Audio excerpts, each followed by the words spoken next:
اب آئیے ذرا انسان کا جو مطلب میرا اپنا ماننا یہ جو بیسک انٹروڈکشن ہوتا ہے نا وہ اس کے گھر والے ہوتے ہیں. اگر آپ کے گھر والے کہیں نا کہ مطلب یہ بندہ اوکے مینز یہ اوکے, اور اگر وہ ڈس اوکے کر دیں تو مینز ڈس اوکے ہے. سرکار مدینہ صلی اللہ علیہ وآلہ وسلم کا جو اپنے گھر والوں کے ساتھ رویہ ہے صاحب اتنا شاندار, اتنا خوبصورت, اتنا حسین ہے کہ میرا خیال ہے اس جواب کو جو ہے تمام مردوں کو سننا چاہیے. بتائیے ذرا. اعوذ باللہ من الشیطان الرجیم, بسم اللہ الرحمن الرحیم.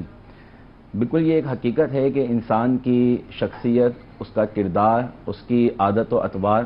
اس کے گھر والوں سے بہتر کوئی نہیں جان سکتا, کیونکہ باہر تو انسان بہت ساری چیزیں تکلفاً بھی اختیار کر رہا ہوتا ہے. نبی پاک صلی اللہ تعالی علیہ وسلم کی حدیث مبارکہ ہے, آپ ارشاد فرماتے ہیں کہ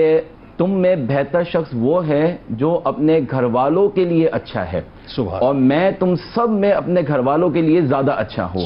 اس حدیث سے بھی پتہ چلتا ہے کہ جو گھر والے جس کے بارے میں کمنٹ کر دیں کہ یہ اچھا ہے تو اس کا مطلب ہے کہ وہ اچھا ہے. اصل انسان کی جو شخصیت ہے وہ اس کے گھر سے ہی پتہ چلتی ہے کہ وہ کس طرح کی ہے. اچھا, اب نبی پاک صلی اللہ علیہ وسلم کی اچھائی کا اندازہ اگر ہم دیکھیں گھر والوں کے ساتھ تو ازواج مطہرات ارشاد فرماتی ہیں کہ آپ نے ہم پر کبھی لان تان نہیں فرمایا, اللہ, آپ نے کبھی ہم سے غصے سے بات نہیں کی, اللہ, کبھی سخت لہجے سے بات نہیں کی, کبھی اگر کوئی بات اگر ناگوار گزرتی تو آپ التفات میں کمی فرما دیتے لیکن غصہ نہیں فرمایا کرتے. اللہ, غصہ آپ نے کبھی بھی فرمایا وہ اللہ کی ذات کے لیے فرمایا. اور یہاں پہ ایک بات میں یہ واضح کرتا چلوں کہ اللہ کے نبی صلی اللہ علیہ وسلم کسی معاملے میں اگر غصہ فرما رہے ہیں تو بس جان جائیے کہ یہاں پہ حسن اخلاق یہی ہے کہ یہاں پہ غصہ کیا جائے گا. اللہ اکبر, کیا اچھا جملہ ہے. آپ کے سامنے اگر کوئی ایسا کام کیا جا رہا ہے کہ جس میں اللہ کے نبی صلی اللہ علیہ وسلم نے غصہ فرمایا تو اب آپ کے لیے یہ نہیں کہ آپ صبر کر جائیں, خاموش رہ جائیں, اب آپ کے لیے غصہ کرنا, آپ کے لیے غصہ کرنا اور اس پر غصے کا اظہار وہ عین اخلاق ہے, وہ جلال جو ہے وہ عین اخلاق. بالکل ایسا ہی ہے کیونکہ اللہ کے نبی صلی اللہ علیہ وسلم نے فرمایا ہے. اسی طریقے سے اگر ہم مزید اگر آگے چلتے ہیں تو ازواج مطہرات فرماتی ہیں کہ اللہ کے نبی نے کبھی ہمیں کھانے کے حوالے سے کوئی روک ٹوک نہیں کی. جو چیزیں میسر ہوتی ہم جو چاہتے وہ کھاتے, جو پہنتے ہم پہننا چاہتے وہ پہنتے تھے. اللہ کے نبی نے کبھی ہمیں نہ روکا. اسی طریقے سے آپ علیہ الصلوۃ والسلام کو یہ پسند تھا کہ اس زمانے کے اندر ہاتھی کے دانتوں کے جو زیورات ہیں وہ پہنے جاتے تھے. آپ فرماتے ہیں اللہ کے نبی کو یہ پسند ہے کہ ہم وہ پہنا کریں. یعنی ہر ایک چیز اللہ کے نبی صلی اللہ علیہ وسلم اپنی ازواج کو جو ہے وہ مہیا فرما رہے ہیں. یعنی یوں کہیے کہ سرٹن باؤنڈری جو شریعت کی ہے اس کے اندر مکمل طور پہ آزادی ازواج مطہرات جا رہی ہے. اچھا, کھانے میں کبھی سرکار مدینہ صلی اللہ علیہ وآلہ وسلم نے عیب جوئی نہیں کی, یہ بھی ذرا فرمایا. بالکل اسی طرح میں آ رہا ہوں کہ حضرت عائشہ صدیقہ رضی اللہ تعالیٰ عنہ سے بھی ایک حدیث مبارکہ ہے. آپ سے جب معلوم کیا گیا کہ اللہ کے نبی صلی اللہ علیہ وسلم کے گھر کے معمولات کیا تھے تو آپ فرماتی ہیں کہ اللہ کے نبی صلی اللہ علیہ وسلم اپنی بکری کے دودھ کو خود دھو لیا کرتے تھے. آپ اپنے کام خود فرما لیا کرتے تھے, حتیٰ کہ اپنے کپڑوں پہ سلائی خود فرما لیا کرتے تھے, اپنے نالین کی اصلاح آپ خود فرما لیا کرتے تھے. اور جو جس طرح آپ نے اشارہ کیا یہ حضرت ابو ہریرہ رضی اللہ تعالیٰ عنہ سے حدیث روایت ہے کہ آپ نے کبھی کھانے میں عیب نہیں نکالا. اللہ اکبر. آپ فرماتے ہیں کہ آپ کو خواہش ہوتی, آپ تناول فرماتے, پسند نہ آتا ہاتھ روک لیا کرتے تھے, نقص نہیں نکالا کرتے تھے, عیب نہیں نکالتے. یعنی آج جیسے ہم کہتے ہیں کہ نمک کم ہے, نمک زیادہ ہے, مرچیں کم ہے, مرچ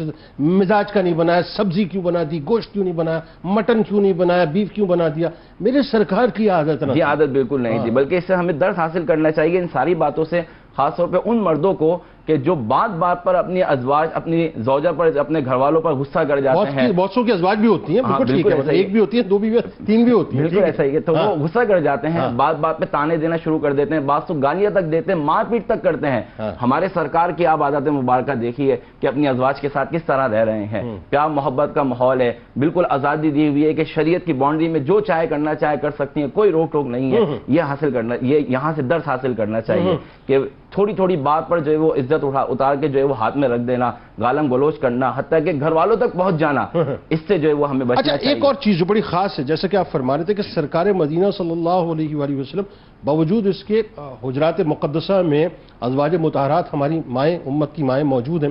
لیکن اب سارے ہی کام تقریباً خود ہی اپنے دست مبارک سے کیا کرتے تھے. یہ کیا بات ہے؟ آج ہمارے یہاں تو مردوں کو جب تک مثال کے طور پہ موزہ اٹھانے کے لیے بھی جو ہے وہ عورت ہی کو ہم مطلب کہتے ہیں کہ میرے موزے لے کر آ جاؤ, جبکہ سرکار مدینہ صلی اللہ علیہ وسلم اپنے تمام کام خود کیا کرتے تھے. جی بالکل ایسا ہی ہے, نبی بلکہ ہاتھ بٹایا کرتے تھے آگے بڑھتے ہیں. بالکل نبی پاک صلی اللہ علیہ وسلم کے سیرت مبارکہ میں ہم دیکھتے ہیں تو آپ کے خدام بھی ہمیں ملا کرتے ہیں. ٹھیک، تو خدام موجود ہیں، وہ بھی کام کر رہے ہیں، ازواج مطہرات بھی کام کر رہی ہیں، لیکن اللہ کے نبی صلی اللہ علیہ وسلم نے کبھی یہ نہیں فرمایا، یا کبھی ایسا عمل آپ کا نہیں ملتا کہ خادم موجود ہے تو میں کیوں کھڑا ہوں،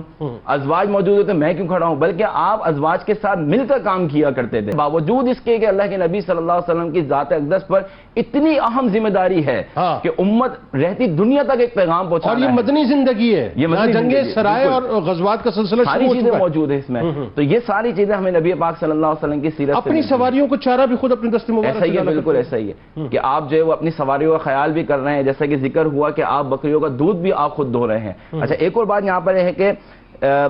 دینی شخصیات کے حوالے سے جو ایک عام ذہن ہوتا ہے نا، وہ یہ عمومی طور پہ بنا ہوتا ہے کہ وہ سنجیدہ رہیں، زیادہ بات چیت نہ ہو، ٹھیک، اللہ اللہ کرتے رہیں، یہ ایک ذہن بنا ہوتا ہے، جبکہ اللہ کے نبی صلی اللہ علیہ وسلم کی طرف کی سیرت کی طرف اگر ہم دیکھتے ہیں تو ہمیں یہ ملتا ہے، عائشہ فرماتی ہیں کہ جب آپ گھر میں داخل ہوا کرتے تھے تو خندہ پیشانی کے ساتھ اور مسکراتے ہوئے داخل ہوا کرتے تھے، اسی طرح آپ اپنی ازواج کے ساتھ بیٹھ جایا کرتے تھے، فرماتی ہیں کہ ہم آپ کو قصے سناتے تھے، آپ برابر ہمارے قصے سنا کرتے تھے، امام الانبیاء ہیں اور ازواج کے ساتھ بیٹھے ہوئے کس لیے؟ ایسی دل جوئی کے لیے، یہ اخلاق حسنہ ہمیں اللہ کی نبی کی ذات سے ملتے ہیں۔ اس سے کم از کم یہ پتہ چلا کہ یہ سائیکولوجیکلی جو ہے نا، آپ عورت کو ڈیل کس طرح سے کریں، وہ آپ سے توجہ مانگتی ہے، بالکل ایسا ہی آپ کو اس کی بات ابھی بلا مطلب یہ میں یہاں سے کٹ کر کے بات کر رہا ہوں عام لوگوں کی، کہ عورت کی بات آپ کو پسند آئے کہ نہ آئے، آپ عورت کی بات کو سنیں، اس طرح سے سنیں کہ وہ سب سے بہترین بات کر رہی ہے، کیونکہ وہ اپنا غم اپنا دل جو ہے کس کے آگے ہلکا کرے گی۔